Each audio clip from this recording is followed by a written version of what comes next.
Okay, hello. So Linda and Sonali, welcome to this short session on Astro Kirtan with YogaChanti. So Sonali here is from the Eastern philosophy of understanding astrology. She has a lot to bring to the table. Linda, of course, has been with the mainstay of the Western approach to astrology, which we are mostly familiar with when you read the zodiac signs in the newspaper. So to kick it off, Linda, do you want to tell us your whole where you're in life with astrology and we all have met together at the Bhakti Center, a yoga center in Manhattan, where we attend the Thursday night Kirtan program. So can you tell us a little bit about what you're doing and how you feel that fits into your whole path in astrology? Yes, thank you. Thank you, Sundar.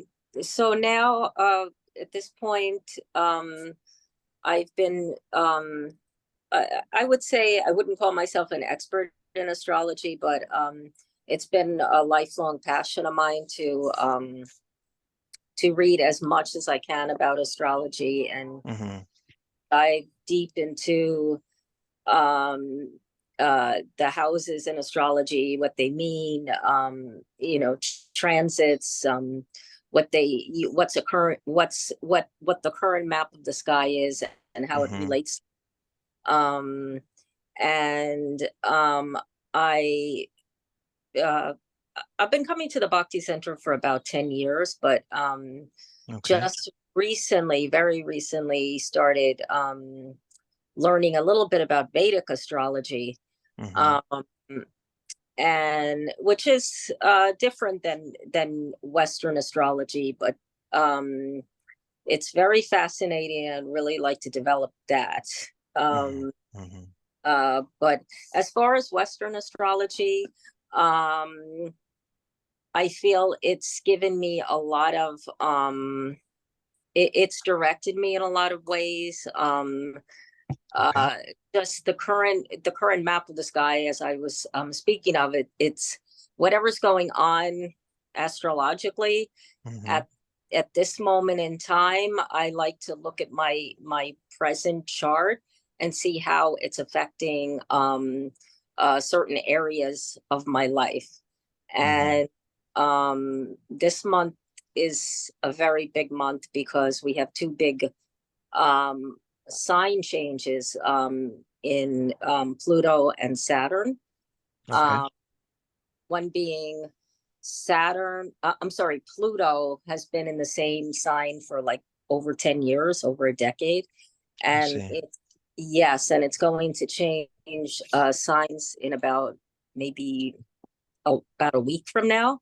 Mm-hmm. So a lot of people that I know of that are really into astrology, we're all looking to see what house it's about to go into and what that means for us, because the next 10 years are going to change in It's going to terms change our life, based on what uh, on what house it enters. of what house it enters. Yes. Mm-hmm. So Okay. Okay. Great. uh, Yeah. So that's a good point that you mentioned about how those planetary influences are affecting our day-to-day lives. So yeah, I'll come back to that point. In the meantime, I want to try to interface this and balance it with Sonali's understanding of the planetary influence on our lives, and then we'll tie that back to see how this whole world of Kirtan, did it links everything together and we all can progress towards harmoniously towards a common path. So Sonali, do you want to tell us a little bit about what you've been doing and where you're at, similar to what Linda mentioned? Yes, thank you, Sundar, for the introduction.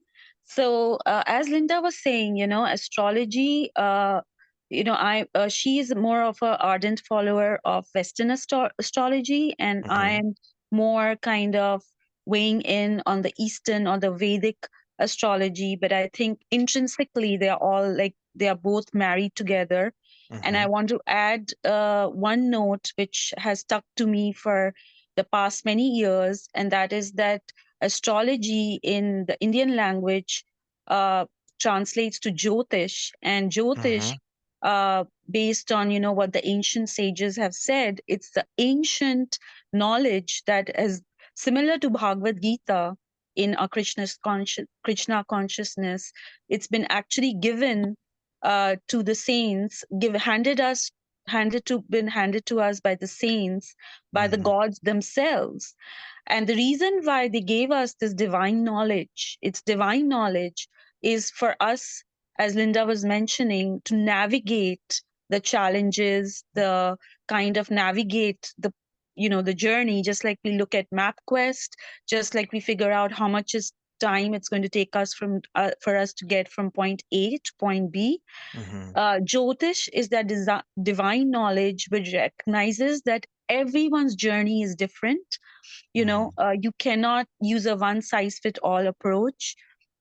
So everybody's life path is different, everybody's karma is different based on their past lives, and so we all have a unique journey. We have a common goal, in this case, that we are trying to get closer to Krishna. We are all trying to become better people. We're trying to heal the world.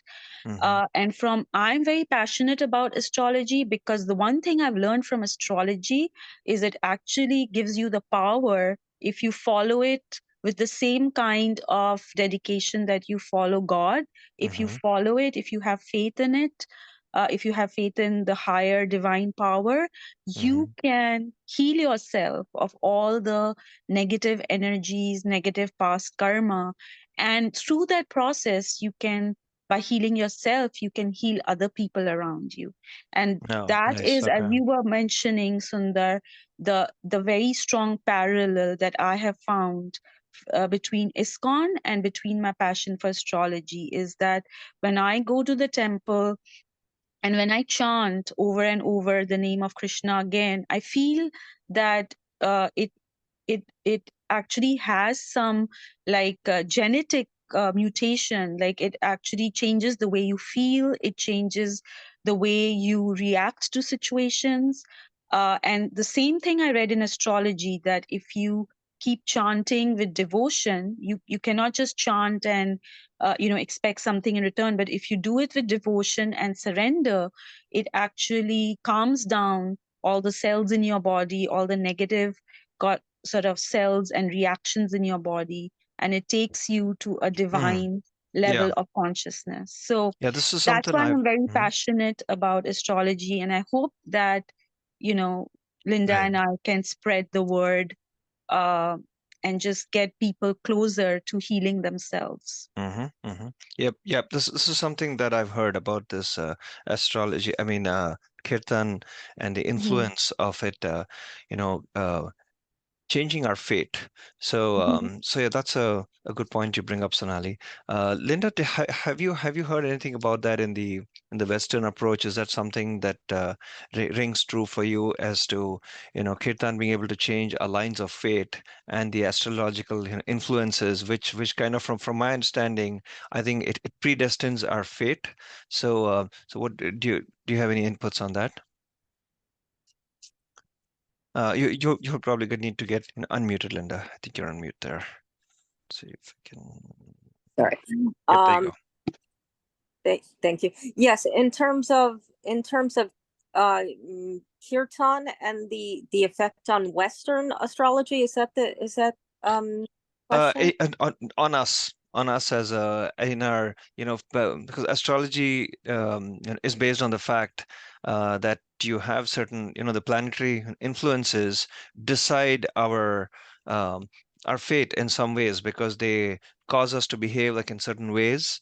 For instance, you mentioned, right, so Pluto entering the house at the start, so that was very interesting, and so I think so that might have something to do with where we are at this point in life. But what Sonali mentioned was Kirtan and this whole process of being related to bhakti can actually overcome or actually overpower that influence. So is that something that is built into the Western approach? And do you have any thoughts on that? Mm, I I I don't know if I can speak to that specifically with Western astrology. Hmm. Um, Of course, there are factors in everyone's chart that where they might be more inclined to seek spirituality and to find God in a sense and speak to God. And I Right. think that is generally you would kind of examine a chart and look at certain houses, certain signs that are it's not, unfortunately I don't think it's in everyone's chart. um it's it's usually when someone is, I don't want to use the word more elevated, but more probably qualified as per their past deeds or maybe their past influences, if you could put it in more technical astrological terms, right? It may be that also. Yeah.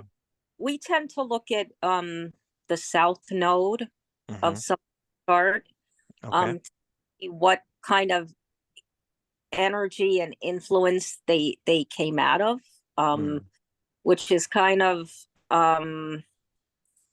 sort of like you have the 2 points, the south and the north.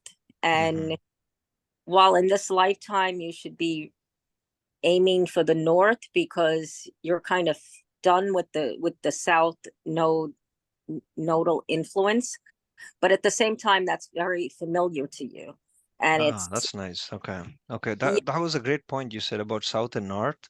I think that's similar to how we have a saying, head towards the light, and move away from the darkness. So I would say in some words, if you we say that in English, right? Like things are going south. That means they're not going too well.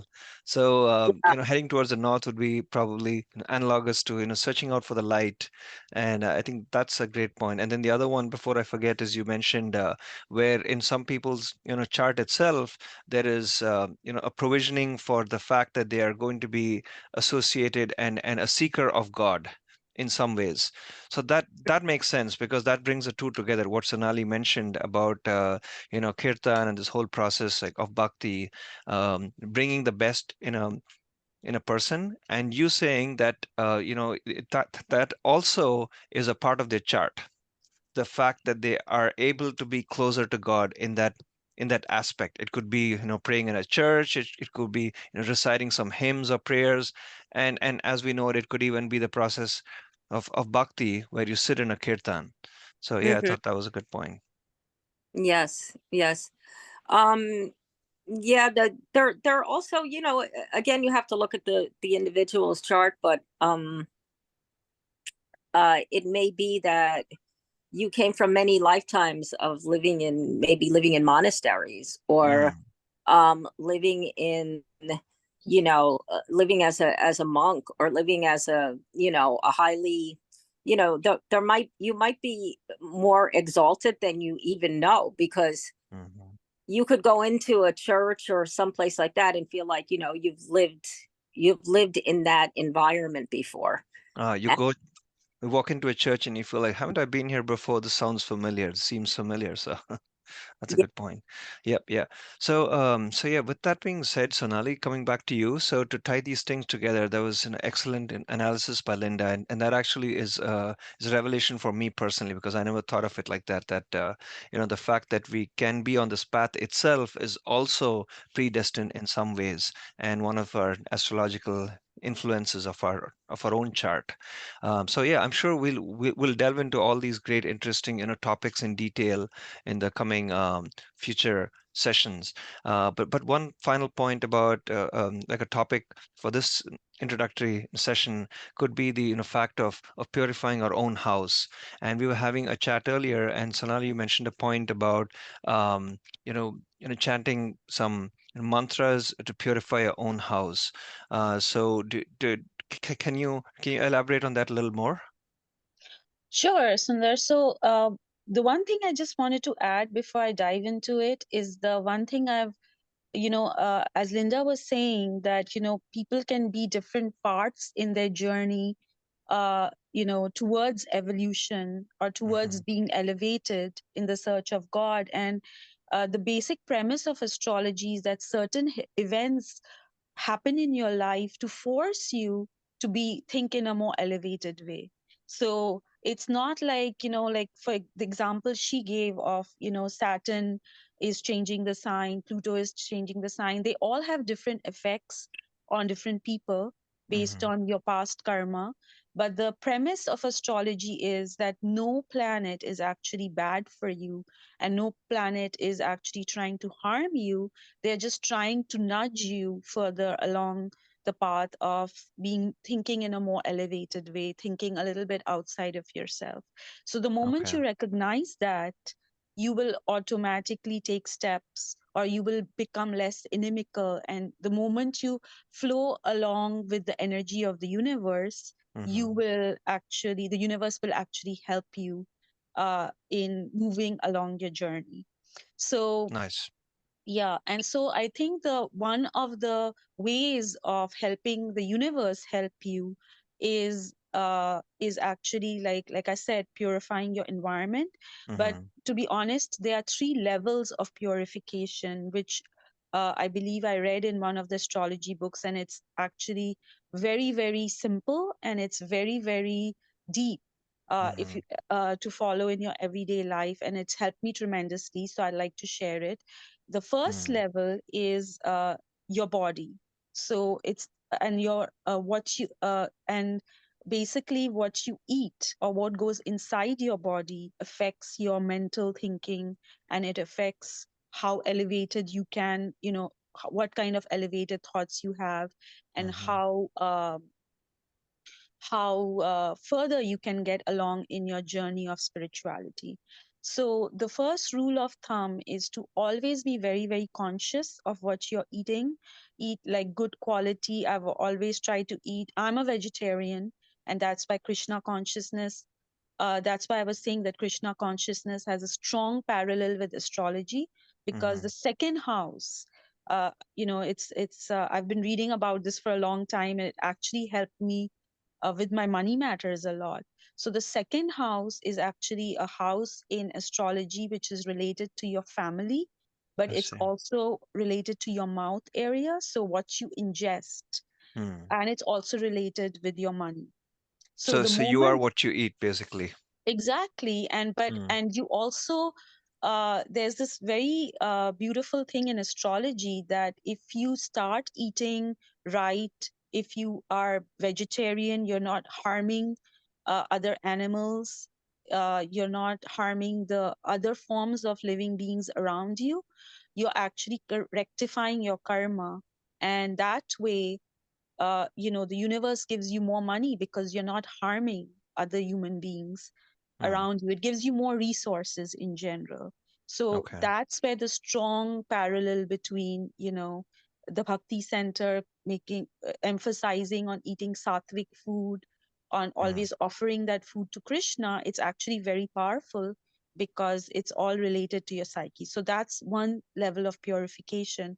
Try to always eat, like think when you're eating, that have I harmed somebody else by, have I stolen this food, have I harmed anyone else in the process of my survival? And if the answer is yes, try to, it goes beyond actually eating non-vegetarian. If you are even involved in stealing something, or your profession is involved in like taking away somebody else's resources, the food you will eat, the money you will get, and then the food you will eat as a result, which will actually end up harming you.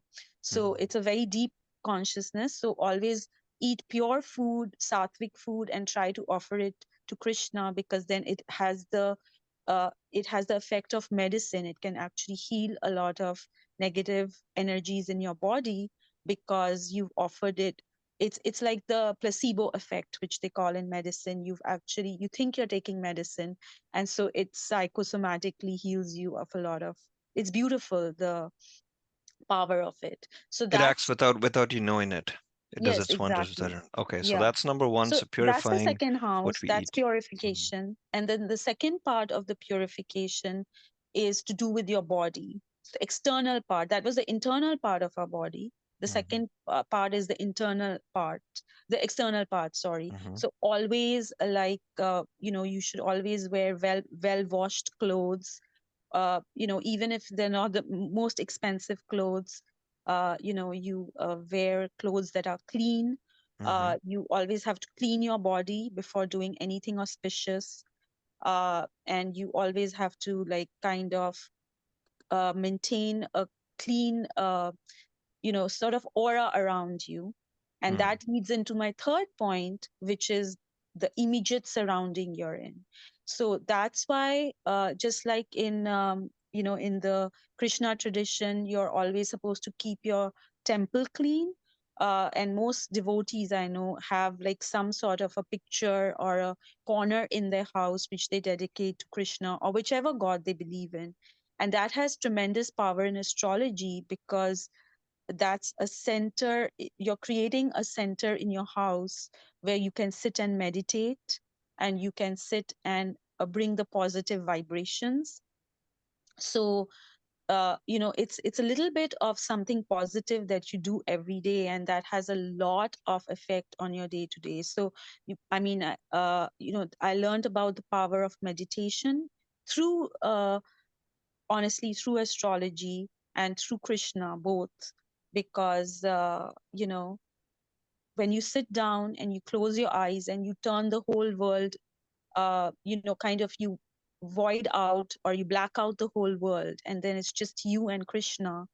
It is very, very powerful because you're going within your body and Mm-hmm. you're kind of rectifying all the negative energies. Wow, And then interesting. yeah, Mm-hmm. and the other thing that I wanted to say is how you keep your immediate surrounding is very powerful. I used to be working like 10, 11 hours a day, and I was like, the disciples don't do this what I'm going through. I just want to come to my house, go to sleep, watch some TV. But little by little, by reading astrology and also by following Krishna, I started cleaning, being very careful not to leave my clothes lying around. Mm-hmm. Always try to like not have dust, because all those things represent negative energies of the south node that actually um, Linda was talking about. It's connected Linda to was saying Rahu. like go towards the north, go towards Yes. the light. So the south node is Ketu, to be honest, and the Ah, north node is also Rahu mm, in Indian astrology. But Rahu is connected to basically confusion, and let's see. it's also connected to dirt, and it's also connected to uh, you know roaches and stuff like that. Honestly, so Okay, I so we used don't to want have roaches. No roaches. roaches. Be clean. Keep your body Yes. clean, so that way people don't run away from you. So at least you can Yes, dictate that but part of also it. one way of creating that positive energy around you, it doesn't happen in a day, because, we all have like very busy lives and everything. So one way which I actually got from being untidy to tidy was actually listening to bhajans or listening to Mm-hmm. positive vibrations. They say sound is different kind. It's a different kind of energy, just like food is a different kind of energy. Light is Mm-hmm. a different kind of energy. Sound is very, very powerful because it immediately connects to your psyche. So the moment you, even if you're a very dirty person, even if your house is in a mess, if you start listening to positive musical sounds, bhajans. In my case, I love Pandit Jasraj. So I used to always wake up and just listen to his bhajan just for 20 minutes in the morning or whenever I have time. And I can honestly say it changed my life because it calms you down. It kind of brings a method to the madness. And then Mm-hmm. once your mind is a little bit calmer and kind of is thinking in a musical manner, you can turn your surrounding into a more musical space. Great. So I like that. That's great. We're gonna take that point and expand on it in future sessions. So yeah, thanks yeah, Sonali. I like that about the power of sound, welcome. sound energy. impacting your psyche and the negative influences. So yeah, I think we touched on a few points. We have a few more obviously that came up from this discussion itself, which we will have cover more in detail in a series. But yeah, overall, I think we achieved a lot today. So any final closing words in terms of what you all how did this okay, so if you want to say in a couple of lines, how do you think that this whole experience of coming to Kirtan at the Bhakti Center, how is that a positive influence in your life? Do you want to just say a word about that? Since you've been speaking, Sonali, if you can share, and then we'll go to Linda next. Yeah, sure. I think, in if I could summarize it, I would say that, like, the question you were asking Linda earlier, like, can you change your fate? I think to a large extent, our fate is, determined by our past karma. We can change it, but the way in astrology, in Vedic astrology, the way to change your fate is to have complete surrender. You have to first recognize that whatever is happening in your life is a result of what you have done. You cannot blame your parents, you cannot blame your spouse, you cannot blame your girlfriend, you cannot blame your boss, and you cannot blame the government, and you cannot blame God. And what, Mhm. in one word, what I will say is we all have difficulty with that because we tend to be reactionary. We say that we are reacting this way because someone said this to us, someone taught us this. We are usually end up being reactionary beings. We end up being byproducts of what society is instead of rising above it. So the one thing that I learned in astrology, and which I realized I could only do by coming to the Bhakti Center, by coming to Krishna, was when I came and I um, started chanting. I felt like nothing else would matter in my life. I was more able to, bleak out everything else going out in my life, have complete surrender, complete devotion towards Krishna. And then actually my problems didn't seem to matter anymore, because Nice. you tell Krishna that I'm going to try to do everything I can, follow the path, like it's almost like a guru that you lead me to the light. Mm-hmm. And I met the other thing I do want to tell you is the satsang. So when I spoke to a lot of the disciples like Rama Roy and other disciples in the temple, they Mm-hmm. told me that helps you a lot because they were like, once you surrender to Krishna, he will take care of everything in your life. And So what I what we can go. call as association. I think Yes, satsang we defined as association. being associating with others Yeah, who are so those following this two path. things, yeah, those two things, chanting and surrendering, and then Mm-hmm. association, because sometimes you just need someone who's like disassociated with everything, who's so far along the journey that he or she has no like material interest in advising you. And they're so far along the path that they are like enlightened, and then you can learn from them that look at this person, he has no worries, he's not petty in like what am I going to eat today, what am I going to wear today, where am I going to live today. He's so far along the journey that that inspires you to think that why can't I be like that, why am I worrying about petty things like my rent, or what am I going to do in terms of earning money, and why can't I think on a higher plane. So those Mm-hmm. two things kind of help me change my life, because when you do surrender, I just realized magically so many of my pettier problems were solved, like money problems to some extent. So many of it was guiding me to a place where I didn't have to think so much about where I was going. So sorry, it Mm. was Excellent. longer That's good. than. I think you had a lot to say, so you couldn't fit it in 2 lines, but that's perfectly okay. We captured those. I was capturing some notes, so thanks, Sonali. Linda, do you want to tell us what your experience was with Kirtan, and sometimes I'm sure you must be wondering how that kind of links to everything else that you've been used to learning with astrology. So, you want to tell us a couple of lines on that? Yes, I think for me the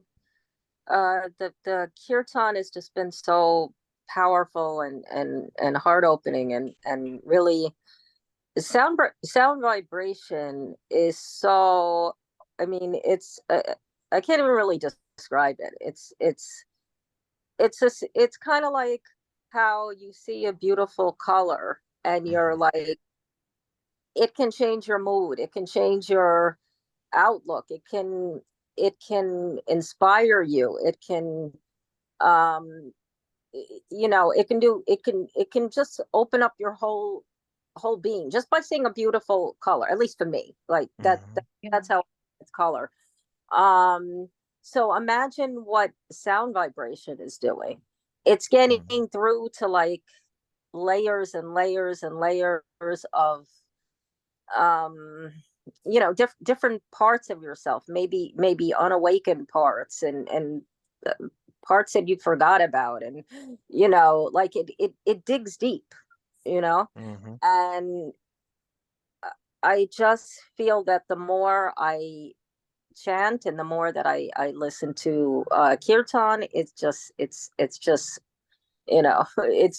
doing this magical work.